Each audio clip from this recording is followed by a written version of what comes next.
Depois do inacreditável sucesso do Big Brother Brasil 20 e do 21, que foi extremamente bem sucedido e polêmico, nós agora estamos vivendo o Big Brother Brasil 22. E olha, gente, não tá funcionando. E hoje, eu, o Filosopop, o mago dos realities, vou conversar com vocês um pouquinho sobre por que eu acho que esse Big Brother Brasil 22 não tá rolando e o que isso pode significar para a franquia mais para frente. Então me acompanha, vem comigo que a gente vai conversar sobre o Big Brother Brasil.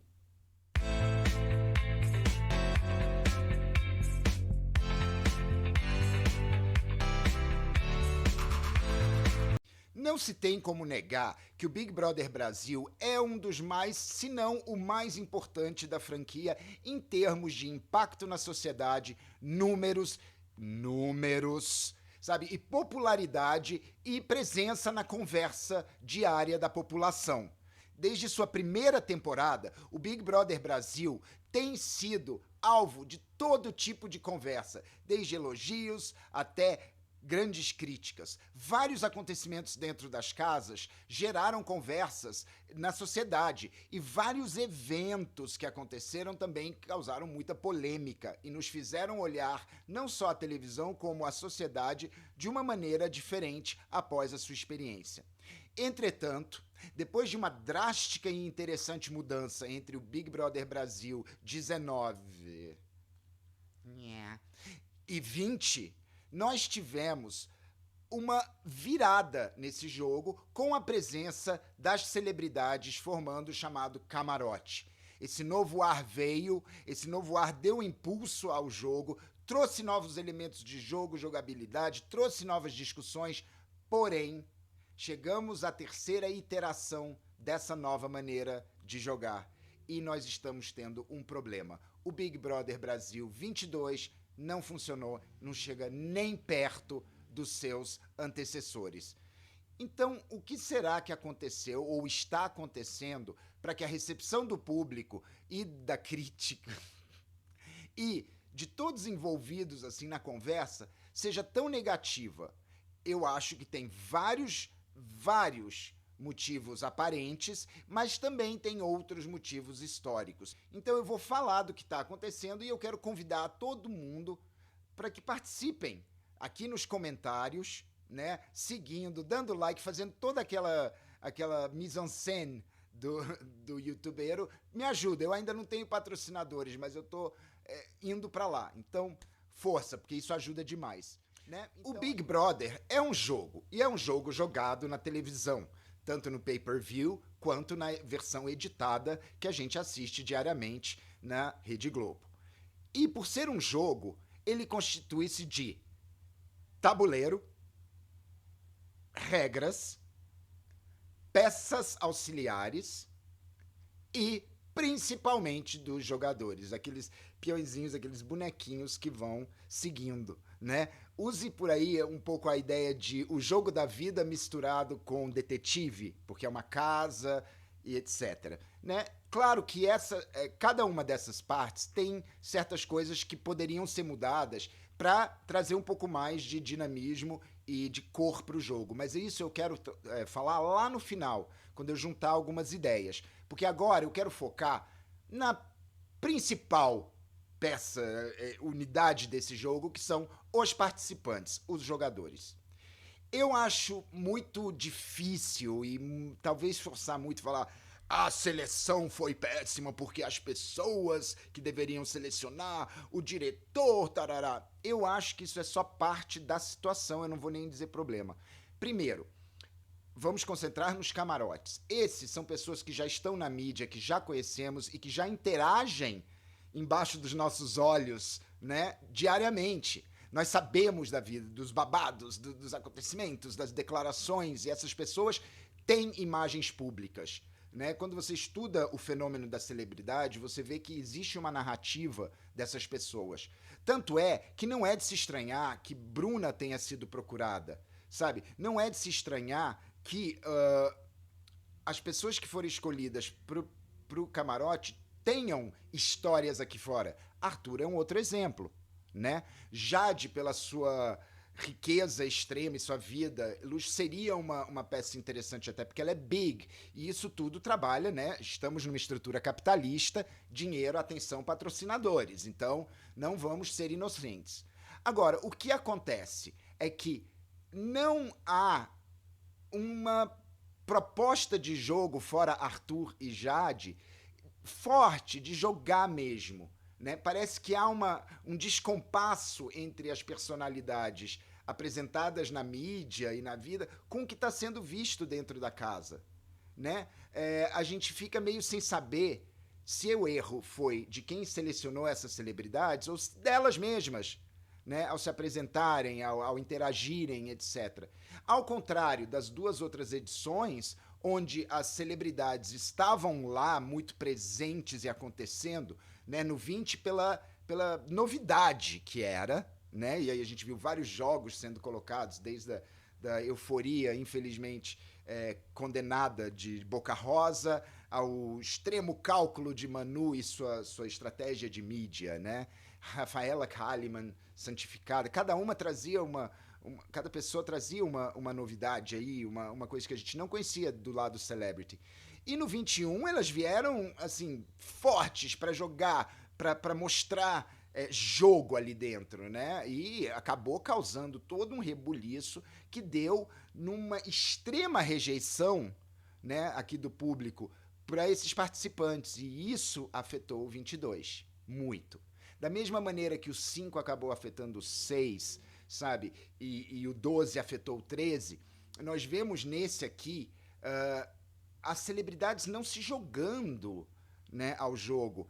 E quando se jogam, algo extremo acontece, como a Maria perdendo o controle, sabe? Mas nós vimos, sabe, o Thiago sufocando o seu jogo e tentando encaixar uma paz e amor como jogo, e que isso não funcionou. Né? Nós tivemos aí várias.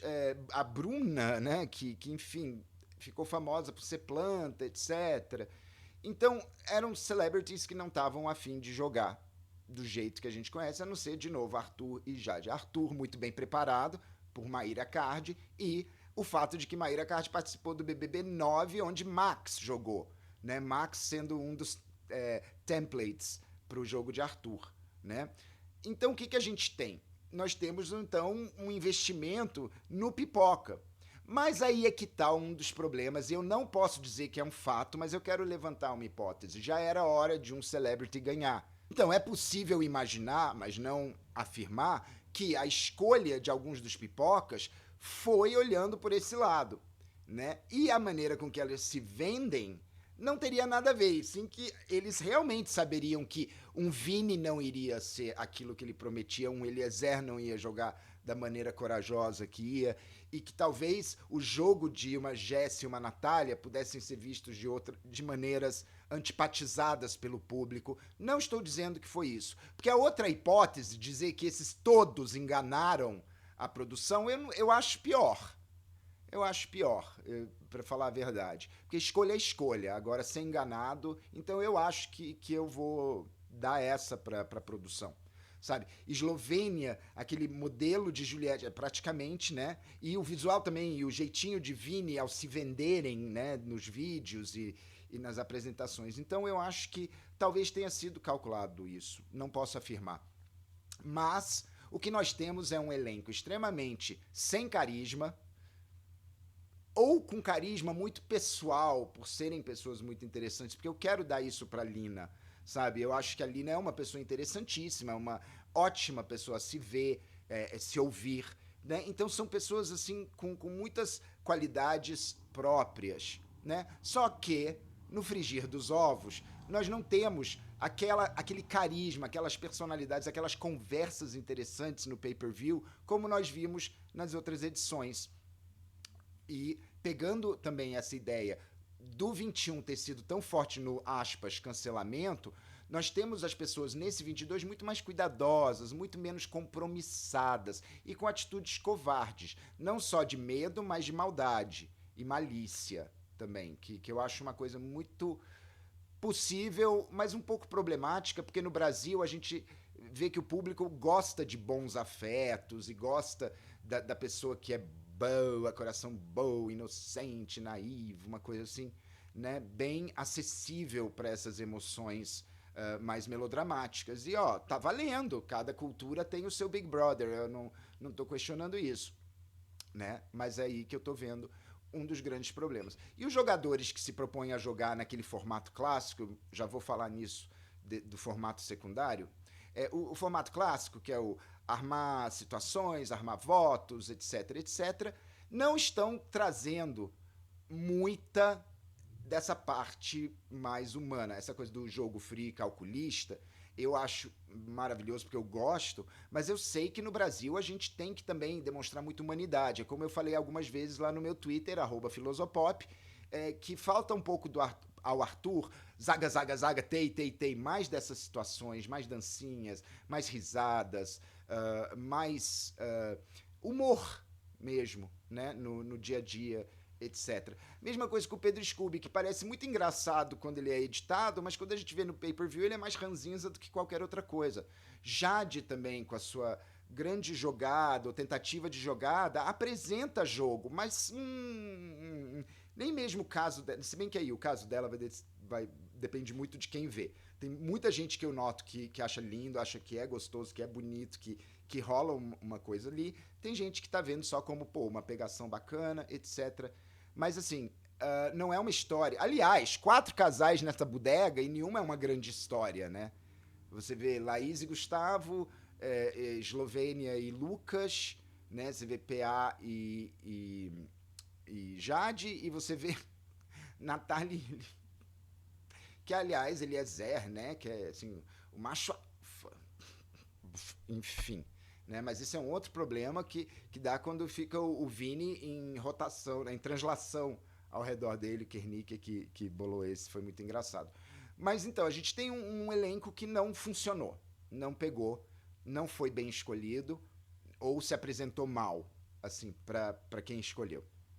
E é isso, assim, em termos de elenco. Quero saber o que vocês acham sobre essas dinâmicas todas. Ah, e eu prometi falar um pouquinho do jogo não tradicional. O jogo de Jesse e Lina parece que segue muito por aí também, que é um jogo próprio, em que faz só o que quer, ou se direciona numa maneira só.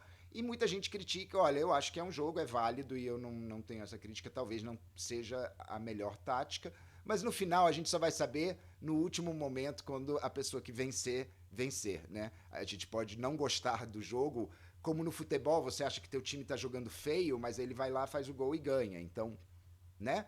Vamos deixar. Mas é uma presença de um novo jogo. Esse BBB tá tendo muitas ilhas de jogo, muitos grupos sem ser binário, né? Então tá interessante, pelo menos por isso. Quem aprecia jogo tá gostando bastante, né? Porque vê muita armação. Pena que eles não levam a cabo, né? Falta coragem. Então, assim, é isso. Quero saber o que vocês acham.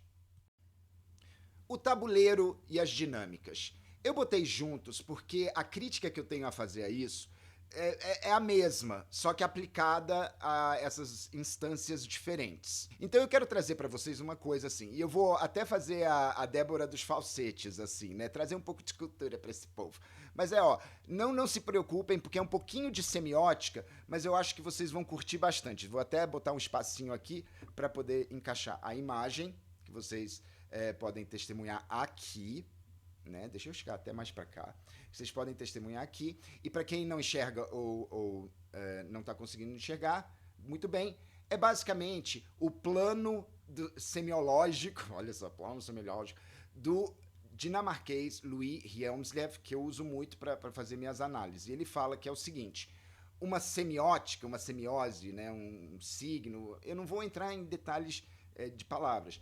Ele não é uma coisa, ele é uma função em que você tem, ao mesmo tempo, 2 planos maiores agindo juntos, que é o conteúdo e a expressão. Então, o conteúdo, né, a ideia, o que está contido, assim, e a expressão é como ela se dá. Só que ele, ao invés de usar um sistema trinário ou binário, ele vai um pouquinho além e ele fala que tanto o conteúdo quanto a expressão tem forma e substância.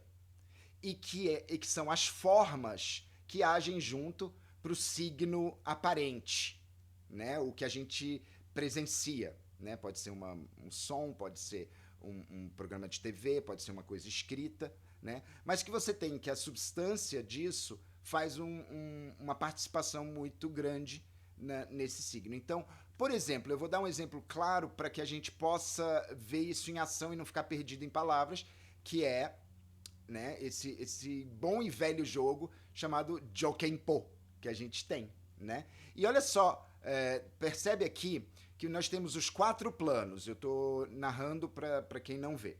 Nós temos, no primeiro plano, nós temos a substância da expressão, né? Que são as mãos. As mãos são a substância onde se dá isso, né? E a forma vão ser os dedos na posição punho fechado, representando, né? Assim, eu nem vou falar o que ele está representando, só isso, né? É o punho fechado, o sinal de V e o 5. Cada um vai ter uma associação com um conteúdo, né? Só que o conteúdo, ele também é dividido, né? Você tem que a substância do conteúdo é a ideia de tesoura, pedra e papel, né? Essas ideias, né? E tudo que representa uma pedra, né? Na mente, né? O papel e a tesoura. Só que aí a forma desse conteúdo são as regras do jogo.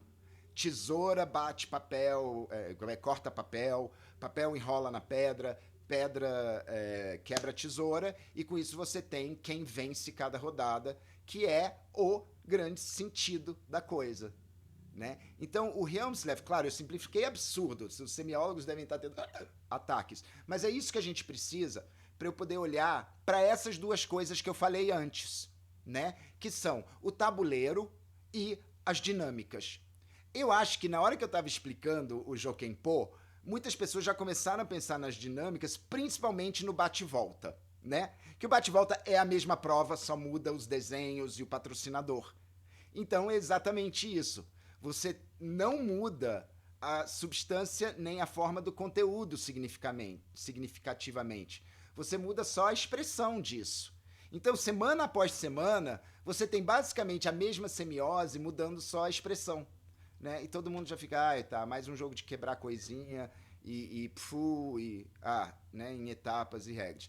Então isso vai causando um sentido de eu já vi isso antes, que derrota um pouco a ideia de um programa aberto, como Big Brother, como as novelas são, né, em que a obra vai sendo constituída até o seu fechamento, e só aí ela fecha.